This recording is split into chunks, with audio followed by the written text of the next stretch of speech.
예, 너무너무 유명한 사건이에요. 거의 뭐 창세기를 하면은 빠짐없이 나오는 사건이고, 주일학교에서 연극하면 맨날 나오는 부분이고. 자, 너무 유명한 사건입니다. 제목은 뭐라고 되어 있냐? 이집트로 팔려간 요셉이다. 자, 1절부터 한번 쭉 보도록 할게요. 여러분이 요셉이라 생각하시고 한번 오늘 이야기를 보도록 합시다.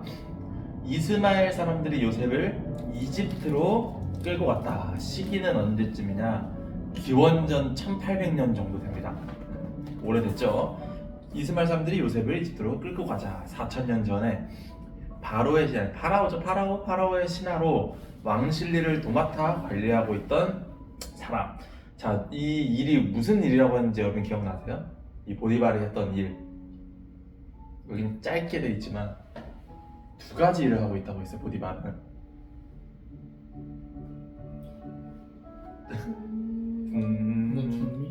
는 아니야. 그건 나중에 되는 거잖아. 뭘까? 네? 수석 비슷해. 는 아니고, 이 보디발은 좀 살짝 몸 쓰는 일을 하는 사람이죠. 몰랐지. 백부장. 백부장보다 훨씬 바로의 직속신하 중에 몸 쓰는 일을 하는 호위무사. 호위무사인데 그 중에서도 호위 대장이에요. 대장. 수석 호위무사. 뭐 그러니까 따지고 보면은 뭐죠, 그 청와대 경호원장 뭐 이 정도 되겠죠. 자, 그리고 또 다른 일을 하고 있으니 뭐냐, 이 자연스럽게 따라올 만한 거 뭐냐, 그 이집트의 교도소장. 이 두 가지 직무를 같이 하고 있어요. 그러니까 보디발은 그런 사람입니다. 그러니까 군인 같고 좀 이제 좀 무신이죠. 자, 그런 보디발에게 이 이스마엘 상인들이 이 요셉을 팔았어요. 자, 뭐라고 바로 이야기를 하냐? 하나님께서 요셉과 함께 하셨다. 하나님, 여기서 나온 하나님, 이 사실 성경에는 다 하나님으로 번역되어 있지만 제가 늘 구약 성경에는 하나님의 특징에 따라서, 이때 나타난 하나님의 특징에 따라서 다른 이름을 쓰고 있다고 했잖아. 이때 나온 하나님은 무슨 이름을 썼냐? 알 수 있겠습니까, 여러분? 는 늘 함께 하시는 하나님. 뭐지? 무슨 하나님? 임마누엘 하나님은 조금 나중에 나와요. 뭐 단어만 보면은 그 말은 맞죠? 근데 이 어떤 하나님이 여기서 등장했냐? 여호와로 나왔어요. 여호와는 무슨 하나님이었죠? 여호와라는 단어. 약속. 구체적으로 그냥 약속이 아니라 언약의 하나님이다. 그러니까 요셉과 함께한 하나님의 특징, 하나님의 모습은 약속을 이루시기 위한, 언약을 이루시기 위한 모습으로 나타났다는 거예요. 그러니까 무작정 그냥 요셉을 뭔가 잘 살게 하기 위해 온 게 아니라 요셉을 통해서 큰 계획을 이루기 위한, 언약이라고 하는 큰 계획을 이루기 위한 목적으로 하나님이 함께 하셨다라고 되어 있습니다. 자, 하나님이, 그런 하나님이 요셉과 함께 하셨으므로 그가 하는 일이 다 잘 되었다. 여기서 말하는 다 잘 되었다는 단어가 무슨 단어가 썼냐면은 현저하게 나아지고 있다, 이런 의미가 썼어요. 그러니까 쉽게 말하면 뭐냐, 요셉이 손 대는 일마다 너무 잘 돼가지고 주변 사람들도 다 알 수 있을 정도로 잘 되고 있었다. 누가 봐도 저 사람은 일반적인 그런 평범한 범인이 아니다 할 정도로 잘 되고 있었다라는 느낌으로 알 수가 있습니다. 근데 우리가 여기서 이 성경의 표현을 잘 생각을 해봐야 돼요. 요셉은 정말로 잘 되었나요? 그걸 생각해 봅시다. 왜 요셉이 한 일만 현저하게 잘 되었다고 성경을 표현했을까? 근데 객관적으로서 요셉은 잘 되고 있습니까? 한번 생각을 해볼까요? 잘 되고 있나요? 요셉은 객관적으로 볼 때? 왜 안 되고 있어요? 노예. 그렇죠. 요셉의 지금 산 큰 덩이만 볼까요? 지금 요셉이 잘 되는 거는 좀 작그만한 거고, 요셉의 삶에 있어서 큰 사건만 보면 지금까지의, 요셉 지금 27 정도 됐거든요. 큰 사건 정도 보면은 일단 가족이 나를 배신했어. 그리고 노예로 팔려서 10년을 살았어. 그리고 조금 이제 여기 안에서 좀 잘 될만 하니까 이 보디발의 아내가 자꾸 지금 자기를 건드려. 요셉의 삶만 보면은 지금 나중에 그래도 갇히기까지 하죠. 잘 되고 있다라는 게 사실은 좀 어울리지 않습니다. 요셉의 삶을 객관적으로 보면은. 근데 여기서 왜 하는 일마다 다 잘 되었다라고 표현을 했냐? 하나님의 계획 안에서 볼 때 요셉이 하는 모든 일들이 하나님이 원하신 대로 잘 되어가고 있다라고 볼 수가 있는 거죠. 물론 세상 사람들의 눈으로 봤을 때에도 지금 왜 무슨 손대는 것마다 저렇게 잘 되냐? 이럴 수도 있어요. 하지만 큰 덩어리로 볼 때는 그렇지 않았지만 하나님의 눈으로 볼 때는 다 원하시는 대로 잘 되어가고 있었다라고 볼 수가 있습니다. 그는 자기 주인인 이집트 사람의 집에서 지내게 되었다. 그의 주인은 아까 뭐라고 했죠? 바로 전에 그가 하는 일이 현저하게 다 나아지고 있으니까 그의 주인은 하나님께서 요셉이 함께 하시면서 하는 일마다 다 잘되게 해주신다는 것을 알았다. 자, 이 큰 덩이만 보면 요셉의 삶은 좀 그렇게 좋진 않았지만 이 작은 삶의 일부분만 보다 보면은 어차피 이 모든 사람들이 성도의 옆에 있는 다른 사람들이 볼 때에도 아, 다 잘 돼가고 있구나라고 느낄 수가 있었다라는 것이죠. 이거를 신약 성경에서는 뭐라고 이야기를 합니까? 세상 가운데서 빛과 소금처럼 살아가는 일이다 라고 이야기를 하고 있죠. 자, 그래서 그는 요셉이 몹시 마음에 들었다. 사실 요셉이 하는 일이 단순히 자기가 맡은 일만 그냥 결과로서 잘 보여줬으면은 이렇게까지 마음에 들어 하진 않았을 텐데, 이 보디발이 마음에 들어하는 것을 볼 때 우리가 뭘 추측할 수 있냐? 요셉이 정말 정직하고 성실하기도 했겠구나. 그러니까 인간적으로, 인격적으로도 보디발의 마음에 들었겠구나 라는 것도 우리가 추측을 해볼 수가 있는 겁니다. 왜 그런 사람 있잖아요. 일은 잘하는데 사람은 안 좋은 사람들도 있잖아요. 반대로 사람은 좋은데 일을 못하는 사람들도 있고, 하지만 요셉은 둘 다 좋은 사람이었다. 자, 그래서 그에게 자신의 시중을 들게 했다. 이게 무슨 말이냐면은 자기의 개인 비서로서도 썼다 라는 거예요. 한낱 노예인데, 그리고 다른 나라 사람인데, 자, 그는 자신의 개인적인 일들을 요셉에게 맡겼다. 모든 재산도 관리하게 했다. 자, 이렇게 한 재산을, 고위 신하의 재산을 관리하게 되는 것을 경험해서 나중에 이제 이집트 총리로서도 이집트의 재산도 관리를 할 수가 있었겠죠. 어느 정도였냐? 그때부터 하나님은 요셉으로 인해 그 이집트 사람의 집에도 복을 주셨다. 굉장히 중요한 부분입니다. 우리가 삶을 살아갈 때 우리 세상에서 빛과 소금으로서 성실하고 최선을 다해 살아간다면 우리 개인의 스스로의 삶에 있어서도 좋은 일들이 있겠지만 우리와 함께하고 있는 사람들도 우리 때문에 좋은 영향력을 받을 수가 있다 라는 사실이죠. 지금 요셉이 세상에서 빛과 소금으로 살아가는 게 무엇인지를 정말 잘 보여주고 있는 거예요. 정말 그리스도인으로서 잘 보여주고 있죠. 자, 그의 집에 있는 것이든 밖에 밭에 있는 것이든 그가 소유한 모든 것에 복이 두루 미쳤다. 왜냐면은 요셉이 하는 일만 하나님이 다 잘되게 해줘야 됐기 때문에 그 일이 보디발의 재산을 관리하는 거잖아요. 그러니까 간접적으로 보디발도 지금 잘 되고 있죠. 어느 정도로 요셉이 일을 철저하게 잘했냐면 보디발은 이제 밥 먹는 일만 신경 쓰면 되었다 라고 되어 있어요. 진짜 일을 너무 잘하는 거야. 나는 그냥 오늘 뭐 먹지 이 정도만 생각하면 돼. 아무 걱정도 할 필요가 없어. 정말 대박인 삶이죠. 근데 왜 밥 먹는 일은 본인이 직접 신경 썼냐?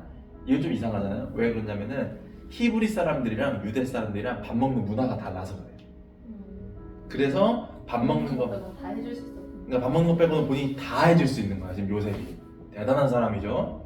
자, 그런데 요셉은 하면서 이제 좀 분위기가 바뀌고 있어요. 지금까지는 요셉이 해왔던 일들, 요셉이 얼마나 열심히 했는지, 그리고 얼마나 잘했는지, 그리고 하나님이 요셉과 함께 하셔서 어떤 영향력들이 있었는지에 대해서 이야기했는데 분위기가 갑자기 바뀝니다.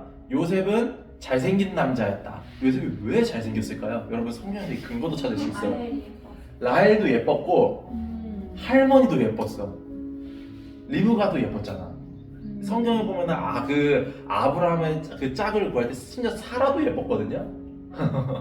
그러니까 3대가 엄마가 다 예쁘니까 이게 어떻게 사라가 얼마나 아브라함의 아내였던 사라가 얼마나 예뻤으면 막 다른 나라 찾아가니까 막 지금 아내로 삼으려고 했잖아. 사람들 소식을 듣고 리브가도 똑같은 일이 있었고 심지어 라헬도 두 자매 중에 더 예뻤잖아요. 그러니까 이렇게 계속 예쁜 아내를 얻은 그때 나왔던 아들이니 잘생겼겠죠? 근거가 확실하죠. 자, 시간이 흐르면서 자 언제냐? 아까 얘기했죠. 요셉이 27살 때. 그러니까 이 노예 생활한 지 10년, 노예 10년이죠. 노예 10년으로 보내고 27살이 되었을 때에 요셉에게 주인의 아내가 반했다. 자, 이제 이 요셉의 어떤 삶을 여러분 한번 입혀보자. 10년 동안 정말 열심히 일하고 가족과는 떨어졌지만 나름대로 여기서 적응도 잘 해왔어요. 근데 여러분 이 요셉에게 어찌 보면 이런 유혹이 있었을 때에 요셉이 정말 이겨내기 힘들었을 것이라는 것도 우리가 인지를 해야 돼요. 요셉 아직 결혼도 안 한 상태였고, 그리고 보디발의 아내라고 하는 이 사람을 이렇게 유혹을 했을 때 사실은 이 유혹에 넘어가도 알 수 있는 사람이 아무도 없어. 사실은 몰라. 이거 들킬 일이 거의 없는 일이거든요. 자, 한번 보면 그걸 생각하면서 성경에서 보도록 합시다. 주인인 아내가 나와 함께 침실로 가자라고 이야기를 했습니다. 이게 지금 되게 한국말로 번역되니까 되게 그냥 그냥 그렇구나 하는 느낌인데, 이게 그 원래 히브리 말로는 어떻게 되냐면은 가자가 아니라 침실이라는 단어 없어. 원래는 눕다라는 단어예요. 나와 눕자 이런 단어인데 이거를 명령어법으로 쓰는 거예요. 명령법으로. 그러니까 이 집의 주인으로서 종에게 명령하는 거예요. 지금 이게. 그러니까 요셉이 이거를 거절할 수가 없는 거다. 제한이나 권유가 아니다라고 생각하셔야 돼요, 여러분. 그러니까 집요하게 강요하고 있다. 그래서 근데 요셉은 어떻게 했냐? 요셉은 그렇게 하지 않았다. 그러면서 요셉은 이렇게 얘기합니다. 보십시오 하면서 자기의 주장을 답합니다. 세 가지 측면으로 이야기를 하고 있어요. 첫 번째는 이제 이 상황에 대해 설명을 하고 있죠.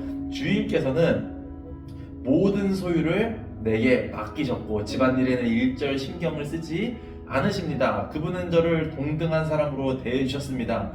그분께 나에게 맡기시지 않은 게 하나 있는데 바로 당신입니다 하면서 이게 서론이에요, 서론.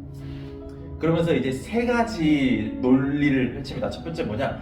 당신은 주인님의 아내입니다. 그러니까 윤리적으로 지금 이야기를 하는 거예요. 너는 남편이 있는 사람인데 이래서는 안 된다. 그리고 또 뭘 이야기합니까? 내가 어떻게 그 내 주인의 신뢰를 저버리겠습니까? 그러니까 이 주인과 종으로서 이 어찌 보면 그런 측면에 있어서도 나는 그럴 수가 없다 라고 이야기를 하는 거예요. 그리고 마지막으로 뭘 이야기하나? 종교적인 측면에서 어떻게 내가 하나님께 죄를 짓겠습니까? 자, 이게 사실은 제일 중요해요. 우리가 세상에서 빛과 소금으로 살아갈 때에는 이 앞에 두 개도 굉장히 중요하거든요. 그러니까 윤리적이고 도덕적으로 세상의 기준에 맞추는 것도 중요하고, 그리고 어찌보면 우리가 세상에서 일하고 또 이렇게 떳떳하게 법을 지키면 사실 주인과 종의 이 관계는 우리 따지고 보면 율법적인 관계, 이 세상에서 우리가 헌법을 지키며 살아가는 것과 비슷하다라고도 볼 수가 있거든요. 그런 것도 다 지키고 도덕적이고 법도 다 지키고 살아가는 것도 중요하지만 이 세 번째 빛과 소금으로서 우리가 살아가기 위해서는 하나님 앞에서도 떳떳하는 게 중요하다. 왜 그럴까요? 이 요셉이 앞에 있는 두 개만 생각하고 그것만 중요하다고 생각을 했으면은 어차피 이거 불륜이잖아요. 이 불륜의 관계를 그냥 승인할 수도 있었어. 왜냐? 이 앞에 두 개는 들키지만 않으면 그만이야. 들키지만 않으면 아무 일도 일어나지 않아. 하지만 하나님 앞에서의 일들은 안 들킬 수가 없어요. 하나님은 보지 않는 것이 없잖아요. 모든 걸 다 알고 있기 때문에 내가 이거를 하나님 앞에서 떳떳할 수가 없다. 그렇게 해서는 이게 우리의 삶에 있어서도 똑같다. 우리가 뭐 세상에서 법 지키는 것도 중요하고 윤리적으로 뭐 이렇게 뭘 생각하는 것도 중요하지만 가장 중요한 건 하나님 앞에서 떳떳하는 것이다 라는 거죠. 그래서 이 이야기를 듣고도 어떻게 되었냐? 그녀는 하루도 빠짐없이 날마다 졸라댔다. 그러나 요셉은 뜻을 굽히지 않았다. 이 원래 원문 단어는 뭐라고 되어 있냐면 뜻을 굽히지 않았다가 아니라 그녀와 함께 있지도 않았다예요. 그러니까 근처에 가지도 않았다. 요셉은 왜 그랬을까요? 왜 근처에 가지도 않았을까요? 여지를 주지. 맞아요. 여지를 주지 않는 거예요. 근데 그보다 그 주인의 아내보다 저는 개인적으로 본인 스스로를 향한 의미가 더 컸다고 생각해요. 본인이 유혹을 넘어가지 않기 위해서 애당초 그 자리로 가지 않는 거예요. 죄를 지을 수도 있는 유혹의 자리로 애당초 가지도 않았다. 그래서 어떻게 요셉은 행동했냐? 그러던 어느 날 요셉이 일을 보러 집으로 들어갔다. 이 대사를 보면 우리가 뭘 알 수 있냐? 요셉이 아이의 보디발의 집 바깥에서 따로 자기 집을 얻어서 살고 있었다 라는 걸 알 수가 있는 거예요. 그래서 이 일을 보러만 집으로 출퇴근만 하고 있다. 지금 노예인데 그걸 알 수가 있습니다. 근데 그날따라 집안에 아무도 없었다. 그녀가 겉옷을 붙잡고 그의 겉옷을 붙잡고 말했다. 여러분 이 요셉이 겉옷을 입고 있었다는 거에서 이 보디발이 요셉을 신경을 많이 쓰고 있다는 거를 알고 있어야 되면 일반적으로 노예는 겉옷을 안 입었어요. 위를 옷을 안 입고 있든지 바지만 입고 있든지 아니면 그냥 거적대 이렇게 걸치고 있는 건데 겉옷까지 따로 챙겨 입고 있어요. 이 당시에 겉옷 지금 저것처럼 생겼어요. 저것처럼 생겼어요. 자, 저걸 붙잡고 이야기했어요. 나와 같이 침실로 가자. 아까 그 단어죠. 나와 눕자. 또다시 명령을 합니다. 지금 이 보디발의 아내는 지금 결단을 거의 한 상태야. 더 이상은 더 갈 수는 없다. 오늘 여기서 끝장 본다. 자, 그런데 요셉은 그녀의 손에 겉옷을 아예 버려두고 집 밖으로 뛰쳐나갔다. 더 이상 이 아내를 설득하지 않아. 설득하지 않고 아까 뭐라고 했죠? 죄를 지을 수도 있는 유혹의 자리에서 그냥 도망칩니다. 근데 아까 뭐라고 그랬죠? 이 명령인데 주인의 명령을 어기고 그냥 도망치는 거예요. 그러니까 우리가 여기서 뭘 알 수 있습니까? 우리가 죄를 지을 수도 있는 자리에 있을 때에는 나중에 그 베드로전서에 그렇게 나오거든요. 나중 일은 나중에 생각하고 일단 도망쳐라. 그러니까 뭘 얘기하냐? 여기서 도망칠 때 요셉이 이 보디발의 아내가 자기를 해할 수도 있었다는 것을 몰랐을까요? 분명히 알았을 거예요. 한두 해 본 것도 아니고 10년을 봤는데 얘 좀 이상한 사람이고 나를 해코지 할 수 있었다는 걸 알았겠지만 그런 것과 상관없이 일단 그 자리에서 도망치는 거죠. 죄의 자리에서 떠났다. 내가 이후에 무슨 일이 있을지 모르겠지만 그런 겁니다. 자, 그러나 그녀는 이제 자기가 겉옷을 버려두고 뛰쳐나간 것을 보고 종들을 불렀다. 자, 이 보디발의 아내는 이제 뭐 자기 스스로는 사랑이라고 생각을 했겠죠. 스스로는 사랑이라고 생각했을 거예요. 이 성경의 내용을 보면서 우리가 지금까지 성경에 사랑으로 포장된 수많은 사건들이 있었어요. 그런데 우리가 오늘은 뭘 알아갑니까? 이 보디발 아내의 이 행동을 통해서 이 사랑이라고 하는 게 진실하고 순결한 모습으로 나타날 때에는 정말로 아름다운 모습이 있지만 이 보디발의 아내처럼 단순히 내 쾌락이나 내가 얻고 싶은 이런 정욕적인 모습으로 나타날 때는 어떤 결과를 낳게 되느냐. 우리 바로 전장의 유다 사건도 봤었어요. 그럴 때에는 어떤 일들을 낳게 되느냐 또 성경을 통해서 알 수가 있는 거죠. 뭘 알아간다는 거죠? 결국은 사랑이라고 하는 건 일시적인 내 충동을 채우는 것이 아니다 하는 것입니다. 자, 그래서 이제 그녀는 마음을 아예 돌려먹었어요. 나쁘게. 그래서 종들을 불렀습니다. 그리고 뭐라고 이야기를 하냐? 종들을 불러서 세 가지 또 측면으로, 아까 요셉이 또 세 가지 측면을 얘기했잖아요. 머리를 씁니다. 세 가지 측면으로 요셉을 모함하는데요. 뭘까요? 자, 이것 좀 말아 하면서 저 히브리 노미라고 하는데, 이거 개역개정 성경대로 원문에는 뭐라고 되어 있냐면은 남편이 데려온 저 사람이 이렇게 돼 있어요. 뭘 이야기하는 겁니까? 내가 잘못한 게 아니라 남편이 데려온 게 문제다. 이렇게 하면서 일단 문제의 핵심을 돌리고 있습니다. 그리고 또 뭐라고 이야기를 하냐? 저 놈이, 여기서 또 놈으로 번역했는데 이게 그 원래 단어에서 뭐라고 되어 있냐면은 뜻은 낯선 자라고 되어 있어요. 근데 이 낯선 자가 뭐냐면은 이 이집트 사람들이 히브리 사람들을 부르던 비속어예요. 우리도 뭐 일본 사람들, 중국 사람들 좀 낮춰 부르는 비속어가 있잖아요. 그런 단어입니다. 이걸 왜 썼을까? 왜 자꾸 이렇게 히브리 사람이라는 걸 강조할까? 이 보디발의 아내는 그걸 왜 종들을 불러서, 다른 사람도 아니고 남편도 아니고 왜 종들을 불러서 히브리 사람이라는 걸 강조할까? 지금 머리 쓰는 거예요, 얘가. 이해돼요? 어쨌든 이 히브리인이라고 이방인이라고 그게 핵심입니다.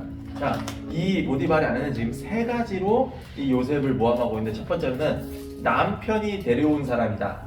그리고 히브리인들을 이집트 사람들이 싫어했어요. 그래서 히브리 사람들이라는 걸 강조하고, 그걸 왜 하필 종들을 불러서 말했냐. 이 요셉이라고 하는 사람이 젊은 애가, 싫어하던 히브리 사람이었는 젊은 애가 와가지고 이 다른 모든 종들보다 지금 위에 있잖아, 꼭대기에 있잖아. 그러니까 지금 질투를 일부러 유도하는 거야 지금. 그러니까 이 보디발의 아내가 철저하게 지금 증오하고 있는 거야 요셉을. 그러니까 이 사랑이라고 하는 게 잘못됐을 때 어떤 결과를 낳느냐 우리가 볼 수가 있는 거죠. 자, 그녀는 하면서 16절에 자기 주인이 집에 돌아올 때까지 그 옷을 가지고 있다가 똑같은 이야기를 들려주었다. 뭐라고 얘기합니까? 그 당신이 데려온 히브리 놈이 내 뒤를 쫓아서 나를 희롱하려고 했다. 지금 자기 잘못은 철저하게 숨기고 지금 문제를 곡해하고 있죠. 내가 소리치고 비명질렀더니 이렇게 자기 겉옷을 나의 손에 버려두고 도망쳤답니다. 요셉의 주인은 이 짧게 말해서는 뭐라고 지금 들었냐? 지금 요셉의 주인은 이렇게 들린 거예요. 요셉의 주인 귀에는 이게 다 당신의 종이 벌인 일이에요 라고 들었대. 이제 앞뒤 다 자르고. 그래서 그 말에 아내 이야기에 격분했는데, 이 보디발은 아내의 이야기를 듣고 요셉에게 분노한 걸까요? 이것도 우리가 생각해 봐야 돼요. 뭔가 이상하거든요. 이 보디발의 행동이 좀 이상해요. 이후에 일반적으로 이런 일이 있으면은 어떻게 대처하냐? 그냥 죽여버려요.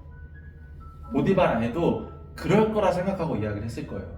그냥 죽여버릴 건데, 보디발은 그러는 게 아니라 감옥으로 가둡니다. 왜 그랬을까요? 알았나? 아니다.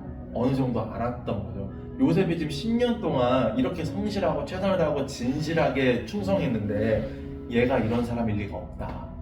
그리고 이 아내가 오늘만 이랬을까? 요셉에게만 이랬을까? 어느 정도 이 아내의 이 성품도 알고 있었을 거예요. 그래서 이 이야기를 온전히 고시고대로 믿지 않았다 라고 생각을 하는 겁니다. 그리고 여기 들어가는 감옥, 보통 감옥이 아닙니다.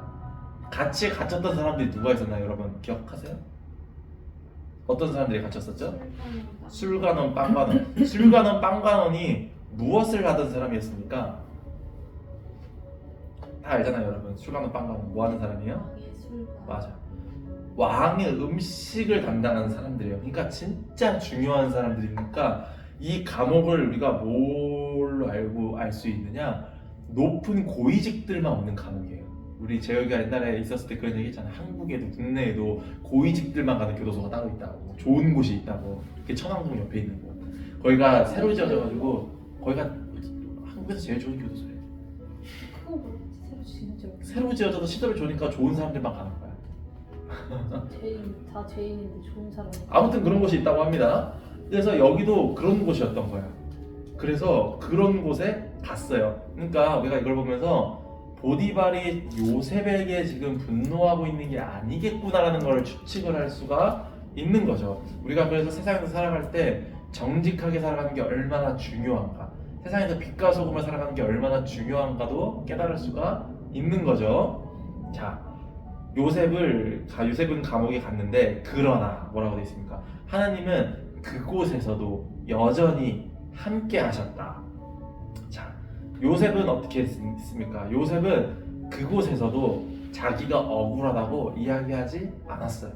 그리고 그냥 기다렸습니다.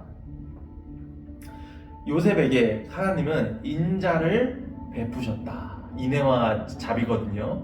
자, 인자를 베푸셔서 간수장과 가까운 사이가 되게 하셨다. 자, 그러니까 여러분, 이 하나님이 요셉의 삶에서 함께하는 이 방식에 대해서 여러분 어떤지를 곰곰이 생각해 볼 필요가 있어요. 하나님이 이 성도의 삶에서 함께 하실 때 어떻게 일하시는가? 물론 우리가 큰 덩어리만 볼 때에는 좀 계속 나 억울하고 안 좋은 일만 당하는데 라고 볼 수 있지만 이 작은 삶의 일부분들이 계속 보다 보면은 나와 함께하고 있구나라는 것을 계속해서 느낄 수가 있다라는 거죠. 그리고 지금 내가 일시적으로 이렇게 어려운 일을 당하고 있는 것도 하나님의 큰 계획 안에 있는 것이구나 라는 것도 깨달을 수가 있다는 겁니다. 요셉의 이야기를 통해서. 자, 하나님이 이렇게 점점 이렇게 차근차근히 일을 행하시는데요. 어떻게 됐냐? 첫 번째로는 간수장과 가까운 사이가 되게 하셨어요. 그리고 어떻게 합니까? 간수장은 요셉과 친해져서 요셉에게 모든 죄수를 맡기고 요셉은 그거에 응답해서 모든 일을 다 잘 처리했다. 그래서 또 더 나아가죠. 간수장은 요셉에게 자유를 줬다. 그리고 간섭하지도 않았다. 왜냐? 하나님께서 요셉과 함께하면서 하는 모든 일마다 최선의 결과를 낳게 해주셨기 때문이다. 요셉이 감옥에 있었을 때에도 불평하지 않고 최선을 다했기 때문에 이 하나님께서 함께하는 이것도 최선의 결과로 나타났다 라고 이야기를 하고 있습니다. 그래서 오늘 성경이 요셉의 이야기에 좀 어찌 보면 3분의 1 정도죠. 3분의 1 정도가 끝이 났어요. 오늘 우리가 이 성경을 통해서 어떤 것을 보고 배우고 깨달아갈 수가 있을까요? 그래요. 제 생각에는 3가지가 있다고 봅니다. 뭐냐? 첫 번째로는 우리의 삶이 지금 우리가 처한 이 상태가 어떤 사람에게는 기쁜 상태일 수도 있고 어떤 사람에게 힘들거나 슬프거나 좌절되는 상황일 수도 있는데 이 모든 상황이 무엇이냐? 하나님이 우리의 삶에 그리고 더 크게 보면은 이 지구를 향한 이 역사, 하나님의 계획의 일부다 라는 걸 알아갈 수가 있고 두 번째는 뭡니까? 그 안에서 우리는 요셉처럼 정직하고 최선을 다하며 살아갈 수가 있어야 한다. 마지막은 뭡니까? 그렇게 살아가는 우리의 삶에 하나님이 함께 하신다. 그 함께함을 어떻게 우리가 알 수 있느냐? 모든 일의 최선의 결과가 되도록 나타나는 것을 볼 때에 우리가 그것을 깨달을 수가 있다라는 것이죠. 자, 그렇습니다. 자, 요셉이 이집트에 팔려가고 이렇게 감옥에 갇히고 나중에 다시 돌아오고 하는 이 모든 것이 왜 그렇게 되었어야만 했을까요? 여러분 다 알고 있잖아요. 요셉은 왜 이렇게 팔려가야만 했을까? 살리려고. 이스라엘 민족을 나왔죠? 유다 이야기하면서 이스라엘 민족을 이 이방인과 격리시켜야 돼. 격리시키고 이 이스라엘 민족을 이집트라고 하는 이 당시에 가장 강대했던 제국 안에서 보호시키고 이 인구도 늘려야 했기 때문에 요셉을 먼저 보내서 그 길을 만들어 놓고 있던 거죠. 그러니까 요셉의 한 명의 삶으로 볼 때는 이걸 몰랐겠지만 우리는 이 성경의 전체 역사를 보면서 하나님의 큰 계획은 그거였구나. 그리고 그보다 더 큰 계획, 이 이스라엘 민족을 키움으로써 그 안에서 예수님이 탄생하고 그 예수님이 인류를 구원하고 그리고 지금 오늘날 우리까지 이어지고 하는 것을 볼 때에 우리는 뭘 또 알 수가 있습니까? 우리가 살아가는 삶도 똑같구나. 요셉의 삶과 똑같구나. 왜냐면 지금 우리의 삶의 역사도 성경에 기록된 그대로 마지막 순간을 향해 계속 가고 있잖아요. 그러니까 우리의 삶도 당연히 하나님의 계획 안에 있는 것이다 라는 것을 분명히 인지하고 있어야 된다. 그러니까 여러분 뭡니까? 지금 내 삶에 일희일비해서는 안 된다. 뭐 그렇거든요. 막상 뭐 저도 뭐 이렇게 지금 좀 이따 교제 시간 나눔하겠지만 일 관뒀는데 일 관두고 하는 일이 잘 안 될 수가 있어. 근데 그거 가지고 그냥 일비하지 않고 잘 돼도 너무 완전 대박이다. 하나님이 나를 완전 부유하겠다. 이렇게 생각하지 않고 모든 결과는 하나님이 더 큰 인류를 향한 그 역사 안에 있는 계획 안에 있다 하는 것을 우리가 알고 있어야 된다 라는 사실이죠. 그리고 그게 성도의 삶이다 라는 것입니다. 오늘 이야기 여기까지 할 수 있겠고요. 기도하고 마치겠습니다.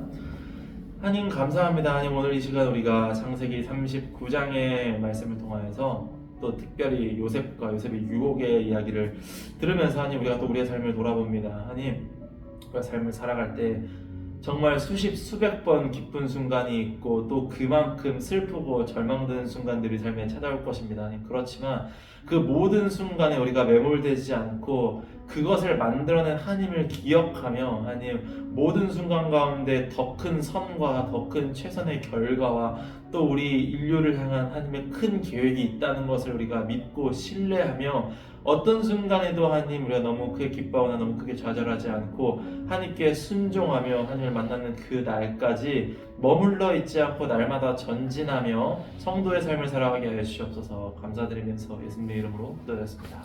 아멘.